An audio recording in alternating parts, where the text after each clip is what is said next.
Oh, hi, am I on right now? Yeah. Oh, hi, it's Allison again. So I wanted to say hello and thank you for sending in your photos of animals. We've, by the way, I can communicate with animals that are already passed away. So if anyone wants to send in animals that have passed away, happy to read them. I mean, I'll see what comes up. Also, I noticed just checking in with myself and looking at the photos, it can be helpful since I'm still kind of new. If you have any specific questions, like include those as well. But we have two dogs to talk to tonight. One sent in by James with Nipper. And I don't know if we can show a picture of Nipper. Can we show? I mean, to the audience? Okay. Well, Nipper to me looks like a black Cocker Spaniel. And Nipper was with James 60 years ago. And it looks like from the photo, Nipper lived to be a very old, to a nice, ripe old age. Looks like Nipper was probably in the teens when he passed. And I just wanted to say, I hope I don't start crying again, but when I first looked at Nipper's photo, I was just so overwhelmed. Nipper's with you all the time, James, like all the time. And feel free to comment if you want to about what comes through here. But he's with you all the time. And I get the sense that you both went on a lot of adventures. I got the sense that Nipper liked to swim or liked water. I got a lot of, she just really liked being your pal, your best friend. She was just always with you. And she's always with you now. And she definitely has this adventurous, very joyful, sweet spirit. So I would say, yeah, she's definitely flying around the Trifid Nebula, third star from the right, and now she's a raindrop, and then she comes back and tells you all about it, and it's just your guardian. So yeah, Nipper is a very special friend for you. And then we have Delilah, sent in by GDoc17. So Mark, okay. Delilah is just, the first thing that comes through is she just loves her life. And she feels very well established in the family. She feels like she's got kind of a regulatory energy, she just doesn't stand for any trouble. So I don't know, it seems like she's probably the leader of the pack. Even the way her expression looks, it looks like she's got one eye on what could be trouble in the distance, and then one eye with sitting on the lap and enjoying the photo.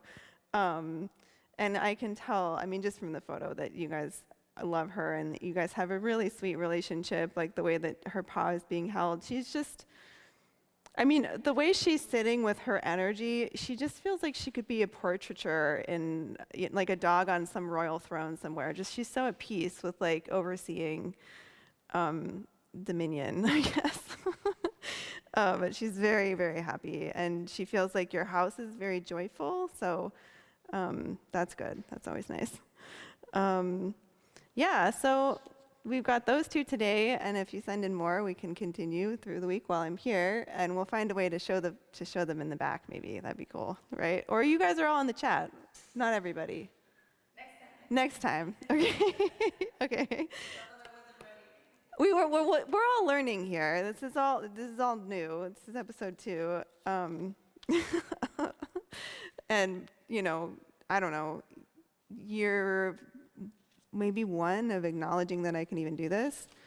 And I guess I wanted to say, talk a little bit about how I kind of got into this, or how I recognized it as something to really, well, anyway. One good step to start, if you are interested in communicating with animals, is just admiring them. Really, you're trying to build a relationship. And ultimately, you're trying to build a relationship to, I'm sure that there are some behaviors that you would like to change. And it's always easier to get somebody on your side if you can build understanding with them as to why behavior might need to be changed. So coming with appreciation will catch their attention, because I'm sure you show plenty of appreciation for your pets. But really just admiring them and giving them compliments that aren't necessarily physical. You can give wonderful physical compliments, like maybe your cat has the fluffiest tail or something like that. But also make sure to compliment their thoughtfulness, if they're very smart, if they're friendly, if they're warm with people, or maybe they're very protective, maybe they're good at judging vibes. So they might not be everyone's cup of tea, but they're critical in a pinch of like, when someone's good, or when someone's like,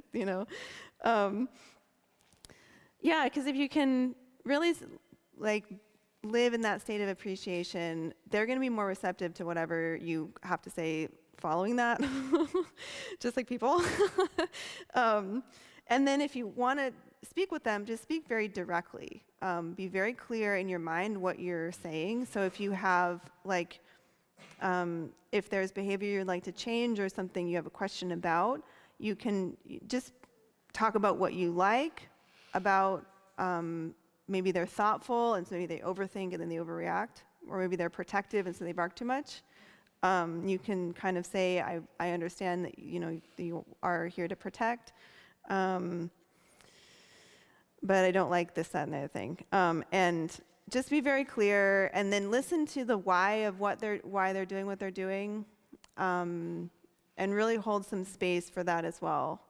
And just kind of trust whatever comes to mind, really. And then you've got nothing to lose. Like having a direct conversation with an animal, no one even has to know that you're doing it, number one. Because you don't even have to talk out loud. I do, but sometimes I don't. And you don't have to. It still happen on the quantum level, because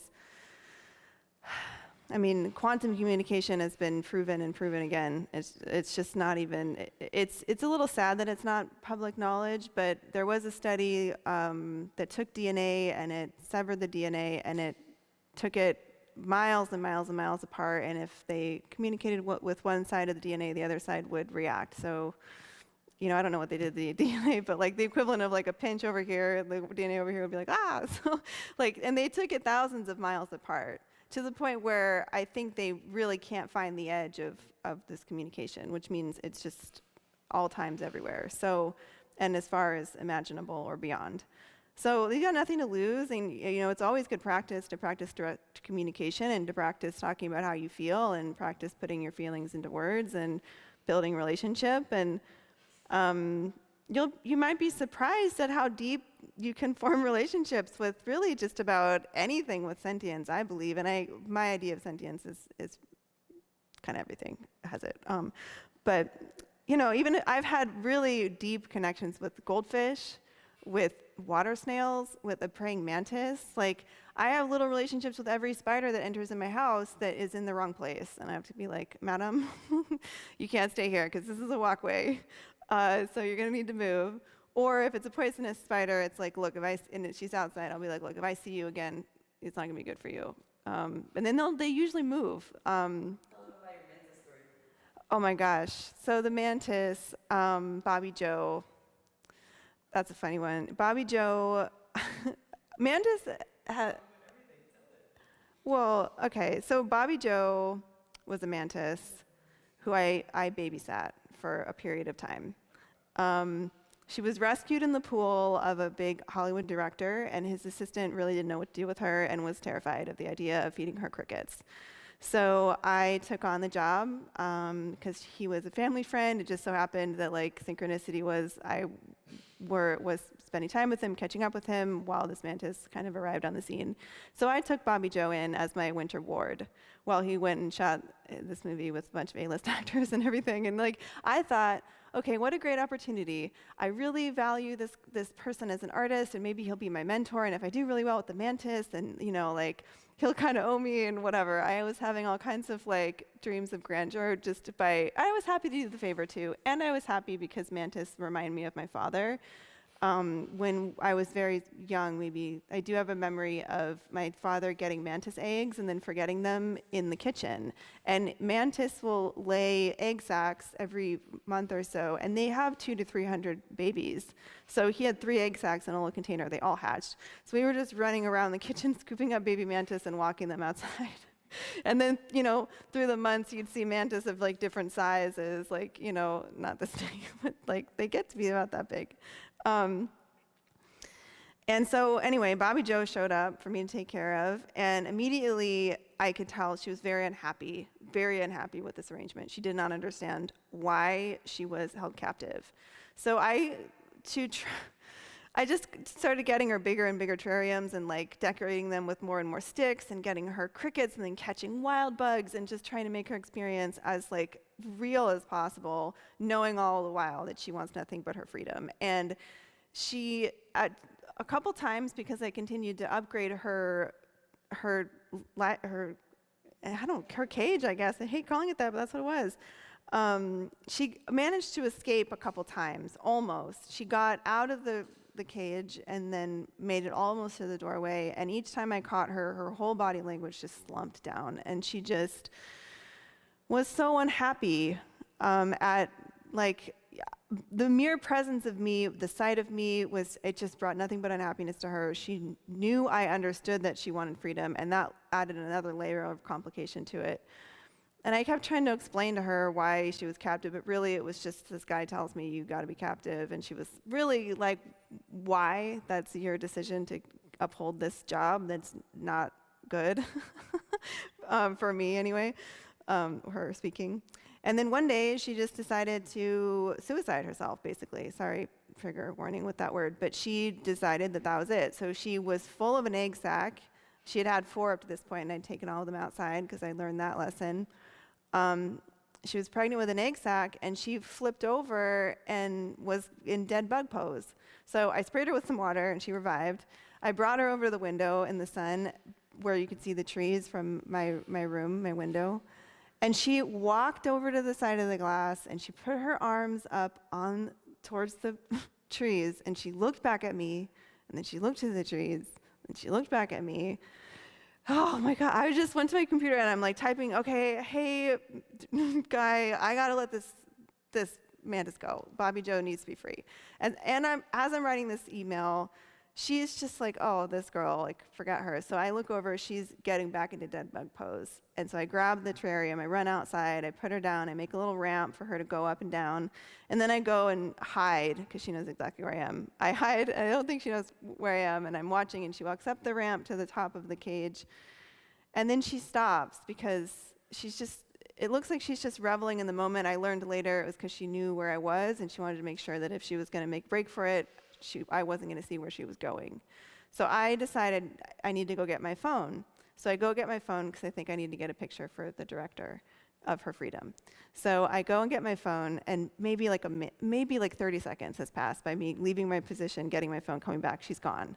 So then I run down to where the yard is, where I placed her, and she's launched herself about 6 feet from the terrarium, and she slumped her body down, and oh my gosh, being unhappy to see me is an understatement. She was vicious. She was like, I can't believe that you just made me feel free, and now you're here? This is the cruelest experience. Like, how can you do this to somebody? Like, she was looking at me like staring at pure evil. Like, how could you toy with me like this?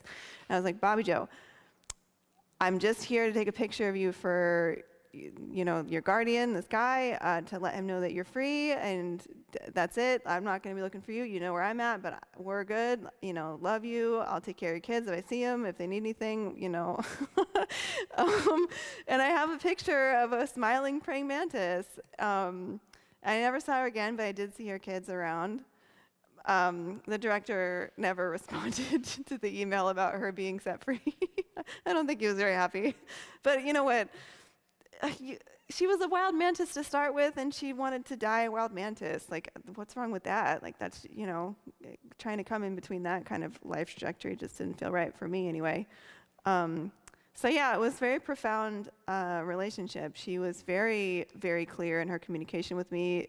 It was very profound. And I'm really blessed to have had that experience, because now it definitely gave some depth to my relationship with insects, and a greater respect, because their communication is so quick and sharp. So then I started opening up to more insects, which don't open up to insects unless you're gonna like prepare to be boarded, which is my language for like a beetle landing on you. Because you build a relationship, they get comfortable, and then they just sit on you like they would. And then if you freak out, I feel, I feel bad, because I'm like, oh, sorry, you scared me, And they just go flying, and meanwhile, they just probably thought you were a tree because you're at a high level of vibration, and they don't really realize you're going to freak out. But But yeah, I will say, like, animal communication has definitely enriched my life, and I think anyone with a pet, it can certainly deepen your relationship. And there's so many accounts online now that are growing in popularity of other people who are talking to their animals, not necessarily using like quantum speech or telepathy, but they have fluent pet buttons. They're just buttons, and you can program them with words in any language. You can program it with your own voice, or you can use Siri if you don't want to hear yourself. And then you put them in an area where the animal can use them to tap them, and then a word will come out. And animals are having full conversations with their families at this point. I'll just call them families. Like, if you look on TikTok, Fluent Pet, or Instagram, or Facebook, or anything, if you type into Google, you'll find on YouTube like pet buttons. And these animals are not just having full conversations, they're having existential conversations. They're asking about their dreams. They're asking about why they're dogs and not humans. They're asking about, like, all of these, like, the whys of things. And it can be daunting, and a lot of people that I've talked to actually don't want to get involved with the buttons because, to a certain extent, they don't really want to understand how intelligent their animals are, because then they have to take a lot more accountability for how they treat them. If you know your dog understands everything you say and everything you feel, I mean, how embarrassing, right? Like, there's a lot there. And I mean, not embarrassing, but like, our pets are the people who we're the most comfortable with, and so by that standard, often, unfortunately, as we're all here learning lessons, the people that we're the most comfortable with are the people that we tend to be most cruel with. And then if you find yourself being cruel, you're at a crossroads. Are you going to double down, or are you going to try to maybe take account for what part you brought into it and apologize to build trust and understanding? So, like, also, if something pops into your head about or from your animal, like all of a sudden maybe you're washing your dishes and it comes to mind to clean your cat's litter box, sure, you may have thought of that, but also your cat may have just told you it's time to clean the litter box.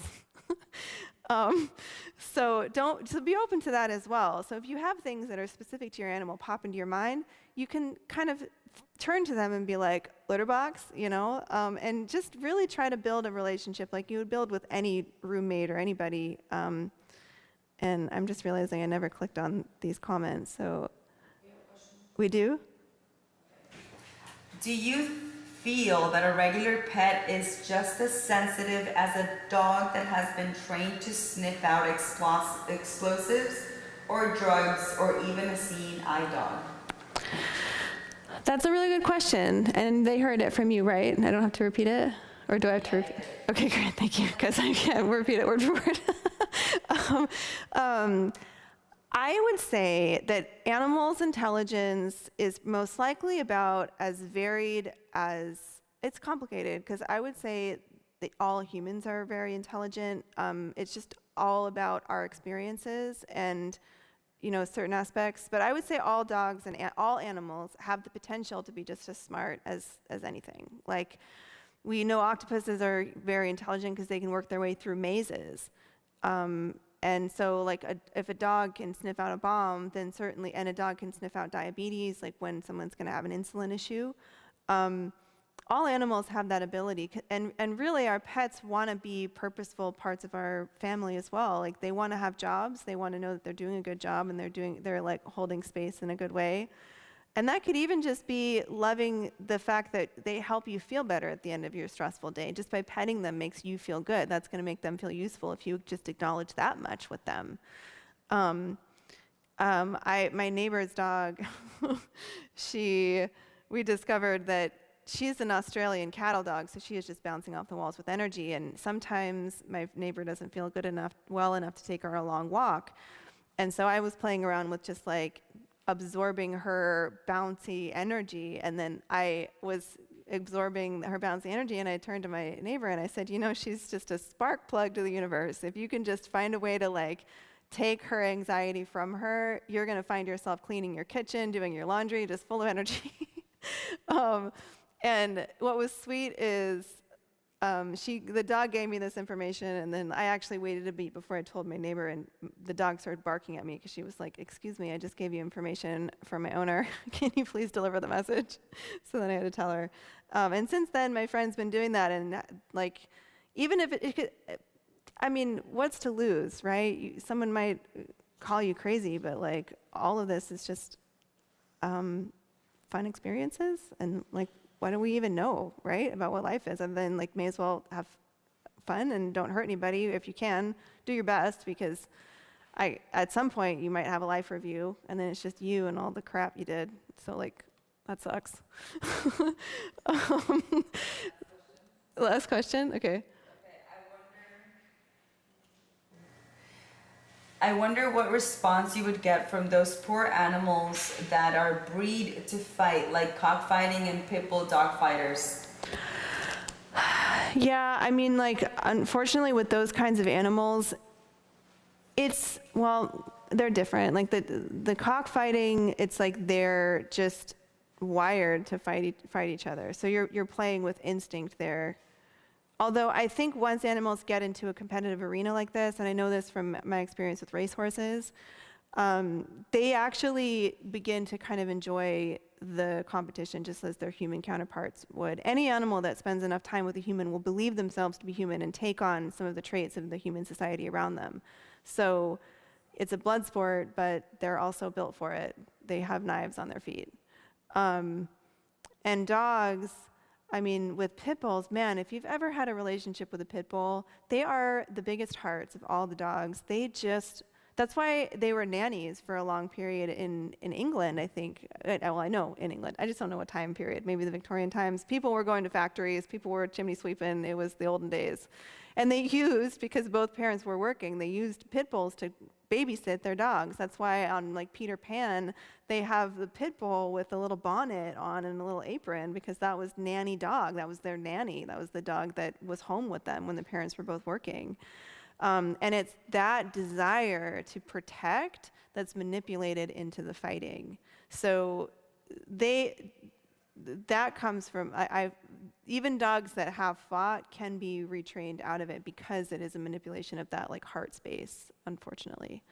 But yeah, dogs in competitive arenas can really start to, it just messes with their minds. Like I've met some greyhounds that were rescued from the track, and they have a really hard time getting back into society because they don't see any other animal from birth. They only see greyhounds and people.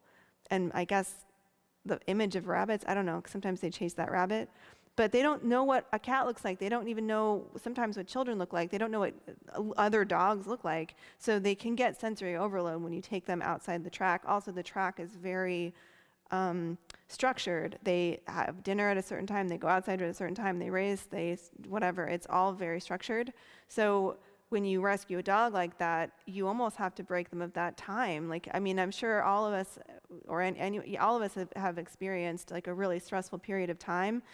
And then after that period of time, you might feel your energy still kind of processing some of that anxiety and moving at that, being uncomfortable with free time, basically.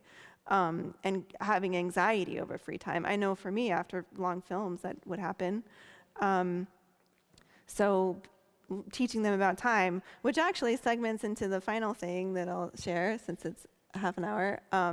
Today is a leap day, and that I looked up, it sent me down a rabbit hole of leap days, and leap days originated in Egypt.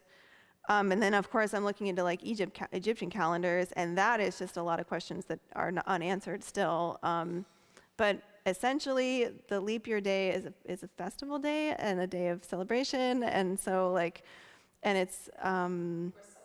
yeah. So like, it wasn't counted as a real day. So it's almost like a purely manifestation day. So like as you go to sleep, if it's nighttime for you, or as you're going about your day, just kind of try to make everything a little celebration of the things that you're happy about with yourself.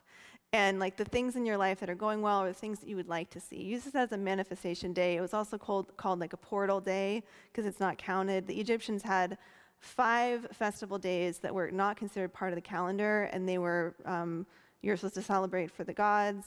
And then the leap year day was added. It was going to be a 6th day. And then they went back and forth with that for a few generations. And anyway, it's a leap day. Make a wish. Okay, bye. I'll see you tomorrow. And you'll see me with Jenny, I think, in a little bit. Yeah, 8 o'clock. Okay, bye. Thank you.